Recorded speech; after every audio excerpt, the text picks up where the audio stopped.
Cerita dimulai pada tahun 2015. Aku dan istriku menghadapi masalah yang sangat rumit, yang berujung perceraian. Perceraian itu membuat perubahan besar dalam hidupku. Di antaranya anak-anak, rumah, dan bahkan hubunganku dengan orang tuaku. Namaku Bagas. Aku berusia 31 tahun. Aku menduda di usia 30 tahun. Dengan meninggalkan seorang anak yang berumur 4 tahun, si buah hatiku bersama mantan istriku. Salah satu dampak dari perceraianku dengan istriku Alia, ia adalah pembantu dan pengasuh anakku yang sudah bekerja 3 tahun denganku. Alia adalah gadis desa yang sangat cantik dan polos. 3 tahun yang lalu aku menjemputnya dari sebuah desa terpencil yang berada di Jawa Barat. Pada saat bekerja denganku, usianya baru menginjak 17 tahun. Namun, saat dia berumur 15 tahun, dia berhenti bersekolah karena masalah ekonomi keluarga. Alia berasal dari keluarga yang kurang mampu. Di usianya yang masih sangat muda, dia diharuskan membantu menghidupi keluarga dan adik-adiknya. Selama bekerja denganku, dia bekerja sangat rajin dan penuh perhatian dengan anakku. Aku memperlakukannya dengan sangat baik dan sudah kuanggap seperti keluargaku sendiri. Namun dampak dari perceraianku sangat mempengaruhi nasib Alia yang sangat menggantungkan hidupnya pada keluargaku. Malam di saat mantan istriku minggat dari rumah, dia datang kepadaku sembari menundukkan kepalanya sambil menangis, dan di tangannya menggenggam sebuah tas besar. Sepertinya dia siap-siap mau pergi jauh. Sambil meneteskan air mata, dia berkata, "Pak, Alia pamit." Tapi Alia bingung mau kemana. Alia tidak enak dengan keadaan bapak yang sekarang. Lalu aku menahannya agar tidak pergi malam itu. "Alia, ibu pergi bukan berarti saya mengusir kamu. Ini tidak ada kaitannya denganmu." Setelah ku bujuk, akhirnya Alia mau mendengarkan perkataanku dan kembali ke kamarnya. Pada keesokan harinya, Alia mengerjakan pekerjaan rumah seperti biasanya, sedangkan aku sibuk dengan pekerjaanku.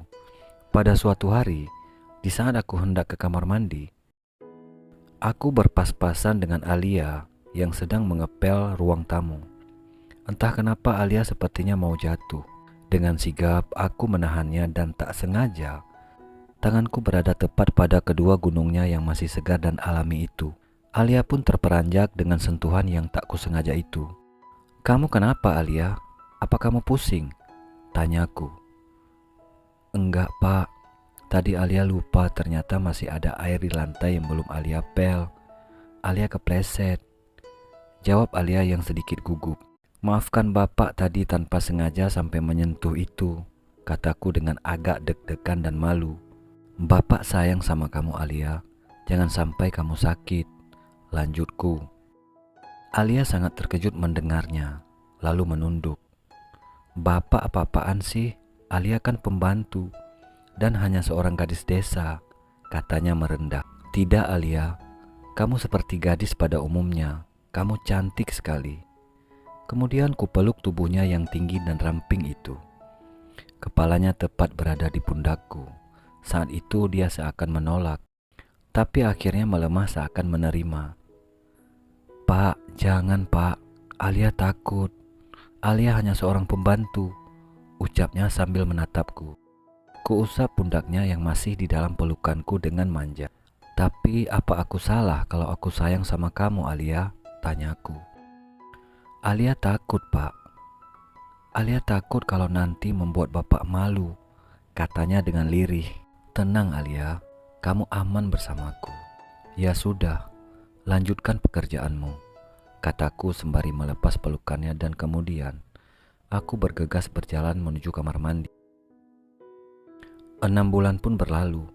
Aku hidup di rumah sendirian yang hanya ditemani pembantuku Alia untuk mengurusi rumah. Aku sedikit stres menghadapi masalah perceraianku. Akan tetapi, beruntungnya ada Alia, gadis polos yang baik sekali. Keperluanku yang biasanya disiapkan oleh istriku, dia kerjakan semuanya, seperti menawarkan sarapan, membuat kopi, serta menyiapkan pakaian. Aku antara sedih dan terharu dengan keadaanku. di mana aku kehilangan seseorang tapi juga mendapatkan perhatian dari seseorang yang sebelumnya tidak pernah kuduga, yaitu Alia, gadis polos yang baik sekali kepadaku. Dan aku juga membalas kebaikannya dengan memenuhi semua kebutuhannya. Akhir-akhir ini, aku juga sering mengajaknya pergi berbelanja untuk memenuhi segala kebutuhan pakaian maupun make up Alia agar dia semakin cantik. Namun Alia tetap menjaga kesopanan dan jarak layaknya seorang pembantu dan majikan. Kalau bepergian denganku, dia selalu duduk di belakang. Malam itu, sepulang dari berbelanja dengannya, kami kehujanan ketika masuk ke dalam rumah karena kami harus menurunkan barang-barang dari dalam mobil. Dan kami pun bergegas ke dapur untuk merapikan barang tersebut. Lalu Alia mengambil anduk kering dan menyodorkannya kepadaku. "Pak, badannya dikeringkan dulu, nanti Bapak sakit," ucap Alia sambil menyodorkan handuk itu. Aku sangat terharu melihat sikapnya. Dia baik dan begitu perhatian sekali. Lagi pula aku sudah lama tidak mendapatkan kasih sayang seperti itu. Aku terima handuk tersebut sambil menatap wajah cantiknya yang basah. Namun, tak tega kulihat dia kedinginan dengan wajah yang cantik. Ditambah lagi air di wajahnya menambah kecantikannya. "Alia saja, takutnya kamu masuk angin," kataku. Sambil menyeka wajahnya yang terkena air, dia pun hanya bisa diam sambil menatap malu kepadaku. Tiba-tiba handuk yang dikenakannya itu jatuh dan tak sengaja, aku pun memegang kedua gunung yang sangat murni dan alami tersebut. Ketika hendak menangkapnya, lalu kami pun saling bertatapan. "Bapak tidak bisa bohongi perasaan hati ini. Aku sungguh sayang kamu, Alia," ucapku dengan pelan sambil menatap wajahnya. Kemudian aku memeluknya dengan rasa yang menggelora. Tubuh Alia melemas tampak menikmati pelukanku itu. Kemudian aku merayap seolah menyapu bagian yang masih halus dan putih itu. Setelah saling bertemu, kemudian aku merasakan detak jantungnya yang berdegup kencang. Dengan halus Alia mengucapkan, Pak Bagas, bagaimana nantinya?" Alia meminta kepastian bila nanti terjadi hal yang mungkin tidak diinginkan. Tapi Alia tidak berdaya. Ketika aku sudah menyentuh bagian yang masih belum tersentuh sekalipun itu, Alia meronta-ronta menjaganya. "Pak Bagas, Pak, Alia sama sekali belum pernah." "Jangan ya Pak," ucapnya dengan suara makin pelan. "Bapak ngerti, Alia gak usah takut, Bapak akan tanggung jawab kok," kataku meyakinkannya. Wajah Alia yang putih dan polos itu menjadi merah merona. Dan sepertinya dia merasakan keanehan dari sebelumnya. Kemudian kubisikkan kepadanya, "Alia, aku sayang kamu. Kalau kamu mau, Bapak akan memberikan kebahagiaan yang belum pernah kamu rasakan sebelumnya. Tapi Bapak tidak mau memaksa karena Bapak tidak ingin menyakiti kamu, Alia." Mata polosnya bersinar sambil memandang ke arahku. "Nikahin Alia, Pak. Alia mau memberikan ini untuk Bapak," kata Alia sambil memelukku, sepertinya kemauan itu tidak bisa ditolaknya. Kemudian tempat pun berpindah ke kamarku, di mana sebelumnya kamar itu sangat dingin setelah perceraianku. Aku mulai dari awal dengan kepercayaan kalau aku sayang dia. Terlebih di saat tiba pada bukit lebat yang masih segar dan murni itu. Alia hanya bisa pasrah dan menikmati rasa yang baru pertama kali dialami. Dia tersenyum manja yang membuatku semakin terbang tinggi. Sudah tidak terasa 1 jam lebih pun berlalu. Kami saling terbawa rasa itu yang sepertinya sudah akan sampai pada waktunya. Tiba-tiba Alia menangis. Dia sangat menyesal sekali. Aku pun begitu menyesal atas apa yang aku lakukan ke pembantuku yang baik dan perhatian sekali padaku. Isak tangisan terus-menerus sampai akhirnya Alia pun tertidur. Aku pun memikirkan apa langkah yang harus aku ambil nantinya atas peristiwa yang sudah terlanjur terjadi. Kemudian, aku pun terlelap bersama Alia di kamar yang dulunya dingin itu. Tepat pukul 3 pagi tiba-tiba aku terbangun. Kemudian menengok dan menatap Alia yang tertidur pulas.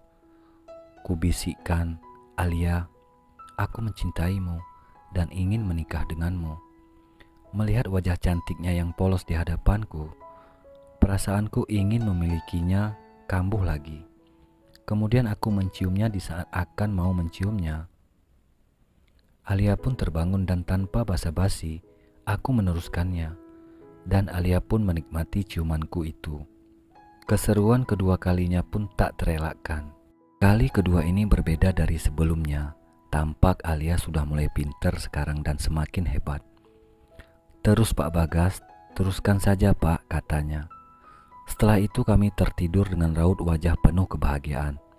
Malam itu pun malam yang tidak bisa dilupakan olehku maupun Alia. Dan sejak saat itu, kami menjadi tidak ragu lagi untuk melakukannya. Dan akhirnya, barang dan baju Alia pindah ke kamarku.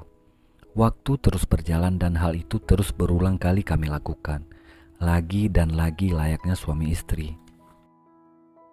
Menurut kalian, apakah yang harus aku lakukan? Menikahinya? Atau aku harus mengakhiri hubungan yang terlarang ini? Salam, Diari Kelam.